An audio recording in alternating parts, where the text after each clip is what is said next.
네, 안녕하세요. 채널의 김원중 기자입니다. 이번 콘텐츠 성형에 대한 궁금증을 풀어보는 콘텐츠를 진행해보고자 합니다.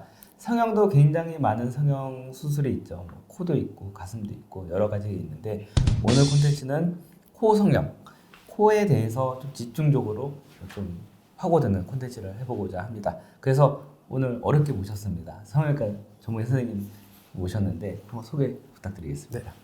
안녕하세요. 하이엔드 성형외과 원장 임지홍입니다. 네, 어렵게 모셨습니다. 감사합니다. 네, 그래서 오늘 콘텐츠가 이 코성형, 특히 이 코성형 재료를 어떻게 선택을 해야 되는지 많은 사람들이 궁금을 해야 하는 것 같아요. 실제로도 많이 문의를 하나요? 주로 코 성형을 상담하러 왔을 때 환자분들이 이제 고민을 하고 이제 문의를 하고 이제 선택에 있어서 어려움을 겪는 부분은 코 성형 재료에 대한 게 주 포인트죠. 네, 네. 그래서 오늘 각각의 재료들이 뭐가 있는지 또 장점과 단점이 뭐가 있는지 여러분들 비교 분석을 하면서 내가 코 성형을 해야 되는데 어떠한 재료를 써야 될지 한번 고민해 보는 것도 나쁘지 않을 것 같습니다. 첫 번째로 이 코 성형을 하는 환자들이 굉장히 많이 늘고 있다라고 들었어요. 네. 그래서 이제 보형물에 대한 종류와 관심도도 굉장히 덩달아서 많이 높아지고 있는데 어떤 것들이 있는지 조금 간단하게 설명 좀 부탁드리겠습니다. 최근에는 인터넷에 정보들도 많고 이제 환자분들이 직접 알아보시고 병원을 이제 상담을 내원하시는 경우도 많습니다. 이제 보형물 같은 경우에는 이제 크게 코에 쓰는 재료로 생각해 봤을 경우에 이제 크게 어디서 이제 원료를 얻었느냐에 따라서 크게 세 가지 정도로 나눠볼 수 있는데요. 네. 이제 첫 번째는 인공적으로 만들어진 보형물, 그리고 두 번째는 이제 본인의 몸에서 채취가 돼서 사용되는 자가 조직, 그리고 다른 사람의 몸에서 채취가 돼서 이제 사용되어지는 동종 조직, 이렇게 세 가지로 나눠볼 수 있고 네. 거기다가 한 가지를 더 추가하자면 현재는 이제 대학병원에서 임상 시험 결과 단계이긴 하지만 이제 이종 조직이라고 하죠. 이제 동물에서 채취한 재료까지 네 가지 정도인데 네. 이제 미용 코 성형을 하는 데 있어서 쓰이는 재료는 세 가지 정도로 나눠볼 수 있겠습니다. 혹시 각각의 이런 보형물에 대해서 재료에 대해 코성형의 재료에 대해서 좀 설명을 해주시고 장단점이 뭐가 있는지 좀 짚어주시면 좀 더 이해하기 쉬울 것 같아요. 네. 말씀을 해주셨는데요. 예, 인공적인 재료가 있고 그리고 생체적인 재료가 있는데 크게 두 가지로 나눠서 생체적인 재료는 이제 내 몸에서 나온 거하고 다른 사람 몸에서 나온 거 이렇게 또다시 두 가지로 분류가 되면 크게 세 가지로 분류가 되거든요. 이제 인공적인 재료 같은 경우에는 콧대용으로는 실리콘이 있을 거고 네. 콧구녕으로는 이제 아시는 분도 있겠지만 PCL이라고 하는데 메쉬라고 있을 거고 현재는 거의 사용하고 있지 않지만 과거에 이제 코끝에 인공적인 재료를 많이 사용했던 매드포어라는 이제 재료가 있습니다. 그리고 동종 재료죠. 동종 재료는 다른 사람 몸에서 나온 재료 같은 경우에는 이제 기증능 연골은 피부는 이제 기증진피 그렇게 있고 기증진피는 이제 상품명으로 뭐 알로덤, 메가덤, 뭐 시어덤 뭐 이런 제품들을 사용하고 있고요. 그리고 이제 자가 조직 같은 경우에는 이제 코 성형할 때 가장 많이 사용되는 내 귀연골, 내 비중격, 내 늑연골. 예, 그 정도면 거의 다 포함이 된 것 같은데요. 네.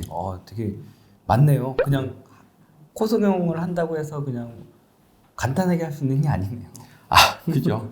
예, 어느 부위에 사용되는지에 따라서 이제 콧대, 코끝을 제가 나누어서 설명드렸는데 이제 재료를 선택하는 데 있어서 꼭 좋은 재료라 그렇다 하더라도 예를 들어 콧대에 좋은 재료가 꼭 코끝에 좋은 재료는 아니거든요. 그렇군요. 예, 예를 들어 실리콘 보형물 같은 경우에는 콧대를 높이는 용도로는 많이 쓰이고 이제 미용적으로 이제 안정성도 확보가 어느 정도 되어 있는데 코끝에다가 실리콘 보형물을 넣는 거는 금기시되고 있거든요.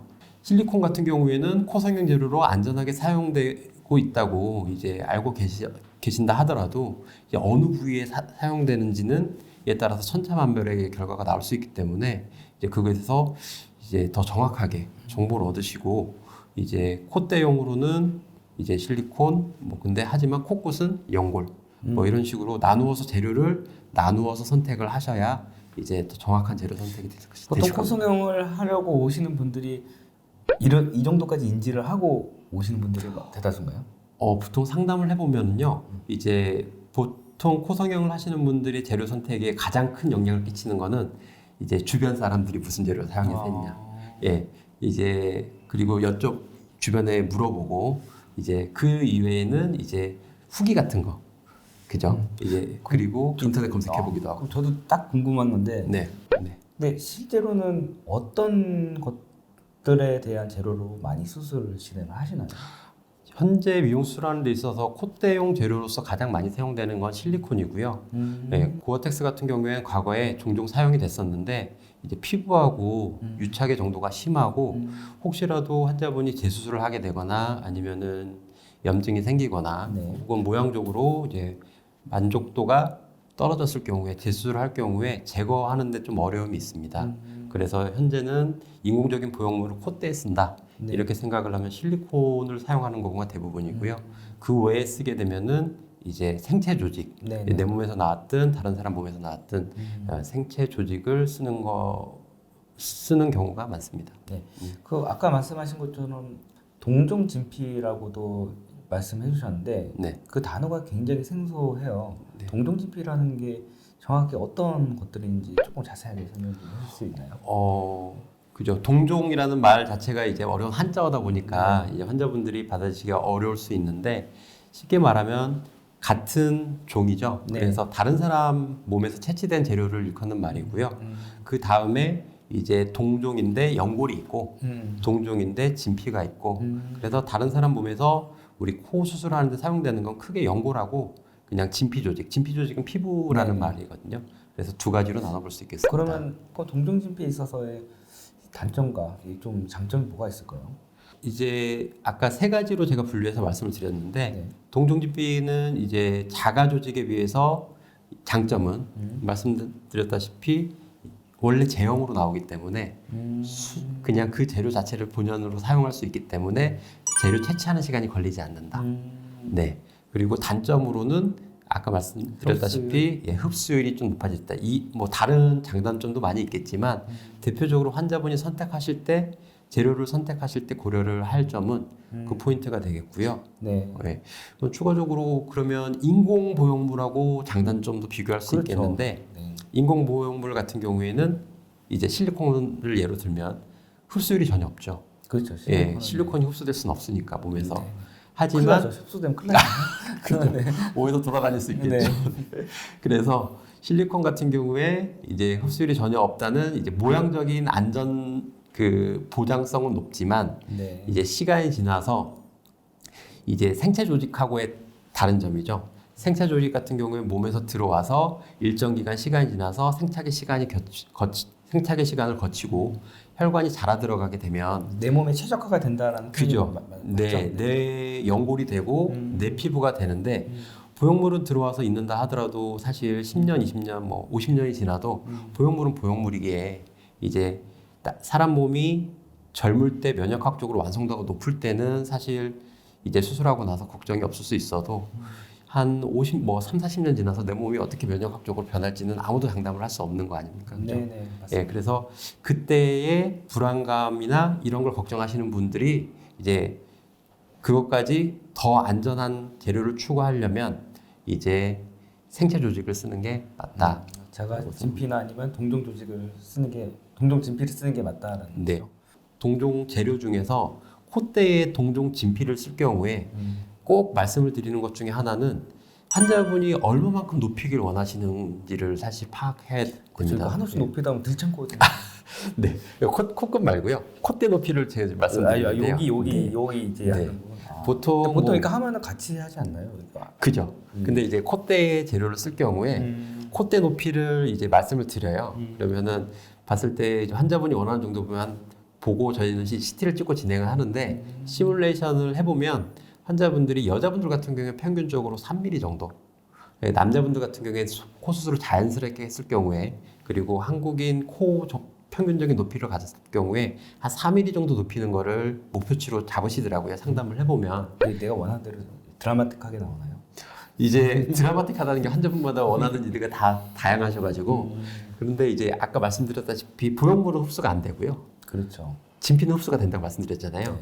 하고 나서 살짝 이게 또 들어갔어요. 네, 네. 그런데 이제 생각해 볼 게 흡수율이란 거를 조금 더 정확하게 말씀드리자면 저는 환자분한테 동종진피는 50%까지 말씀드리고요. 네. 자가진피는 그것보다 흡수율이 적다고 말씀을 드립니다.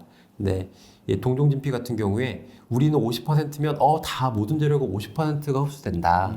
이렇게 생각을 하는데 좀 이제 곰곰이 생각하다 보면 동종진피가 예를 들어 6mm짜리가 들어갔다. 네네. 그러면 그게 6mm였다가 3mm가 되는 거거든요. 근데 동종진피가 예를 들어 2mm짜리가 들어갔다. 네. 그 2mm 들어갔다가 1mm가 되는 거거든요. 네. 그러면 환자분이 콧대 높이의 모양 변화가 3mm짜리 변하고 1mm만큼 변하고는 완전 느낌이 틀리거든요. 느낌이 완전 틀리죠. 예, 처음에 6mm였다가 3mm가 낮아지면 코 모양이 완전히 변했다고 생각을 하세요. 그렇죠. 그래서 높일 때는 동종진피를 기본적으로 추천하지 않습니다. 그래서 한 3mm에서 3.5mm 이상을 원한다. 그러면 그 정도 높이를 이제 갖고 가는 게 중요하다고 생각하시는 분한테는 환자분한테는 설명을 드려요. 그 목표를 달성하는 게 가장 중요하니까 실리콘을 쓸 때 있어서 생기는 다른 단점이나 한계점은 이해를 하시고서 진행을 하셔야 된다라고 말씀드리고 한 2mm 정도 높이는 자연스러운 진짜 살짝 높이는 정도 그리고 원래 콧대 높이가 있으신 분들 같은 경우에는 실리콘을 안 쓰고 동종진피를 썼을 경우에 흡수가 되더라도 높이 변화가 많지 않기 때문에 굉장히 좋은 옵션이 될 수 있다라고 설명을 드리고서 선택을 하게 이제 환자분한테 선택권을 넘겨드립니다. 복잡하네요. 되게 간단한 줄 알았는데 이거 하나 하는 것도 와 많은 공부를 해야 되겠네요. 많은 걸 고민하고 많은 거를 이제 고려하고 이제 사실 코 수술이라는 게 내 몸에서 하는 요즘에는 대중화되어 있고 하지만 이제 가볍게 생각할 건 아니라서 이제 신중한 선택을 해야 후회도 없고 이제 상담도 충분히 하셔서 진행할 이제 수술이라고 저는 생각합니다. 많은 공부가 됐습니다. 마지막으로 이거 보시면서 코 성형을 나도 염두에 두고 있는데 하시는 환자분들에게 좀 해줄 말이 있다면 어떤 게 있을까요? 저희가 오늘 나눈 것처럼 코는 이제 수술하는 데 있어서 가장 중요한 점은 환자분들은 이제 모양에 대한 고민을 많이 하시잖아요. 그러면 이제 코 모양이 잘 잡히는데 가장 중요한 포인트는 사실 저는 두 가지라고 생각하거든요. 한 가지는 이제 재료의 선택이 중요하고 한 가지는 우리 단순히 뭉뚱그려가지고 환자분의 체질이라고도 얘기하는데 피부의 정도가 꽤 코 모양을 만드는데 피부의 정도가요? 네, 피부가 두껍고 얇고 그리고 잘 늘어나고 이제 좀 탄탄하고 뭐 여러 가지를 고려했을 때 이제 본인의 피부가 갖고 있는 한계점과 그리고 수정될 수 있는 정도를 이제 상담을 진행하시면서 이제 의사 선생님이 정확하게 짚어주시면 이제 그거에 대해서 이해를 하시고 진행을 하셨을 때 이제 이해도가 높았을 때 수술에 대한 만족도도 훨씬 올라간다고 저는 생각을 합니다. 저희 이제 마무리 할 건데 저희 혹시 끝인사 알고 계시나요? 끝인사요? 네, 끝인사 모르고 계시죠? 제가 하나 둘 한번 건강하세요 한 번만 해주시면 네, 알겠습니다. 하나 둘 건강하세요. 건강하세요.